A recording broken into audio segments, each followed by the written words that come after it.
Bonjour, votre appartement ou votre maison manque de luminosité? Alors je vais vous montrer comment poser un spot à encastrer dans le plafond. Petit, efficace, discret et esthétique, il est compatible avec tous les styles de décoration. En fonction de vos besoins, vous choisirez soit des spots en 12 volts, soit en 220 volts. Les 12 volts offrent plus d'intensité lumineuse et permettent d'éviter les électrocutions. Les 220 volts sont plus économiques et simples à installer. Si votre projet concerne une pièce avec des points d'eau à proximité, choisissez une installation 12 volts.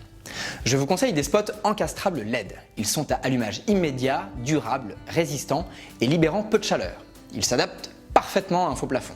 Afin d'éviter tout risque d'électrocution, je commence par couper l'alimentation générale. Je prépare ensuite l'emplacement d'installation.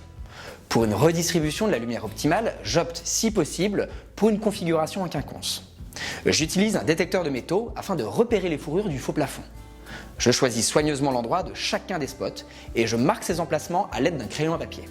Enfin, je fais un trou à l'aide d'une scie cloche. J'ai bien sûr vérifié avant le diamètre de la lame en fonction du diamètre du spot.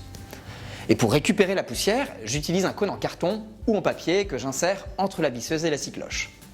Selon l'angle du faisceau de l'ampoule et la hauteur du plafond, la distance entre les spots variera. Mais pour éviter les dysfonctionnements de l'éclairage, je dois respecter une distance supérieure à 50 cm. Voilà, puisque j'ai choisi de mettre des spots à basse tension, il ne me reste plus qu'à mettre en place le transformateur de mon spot LED.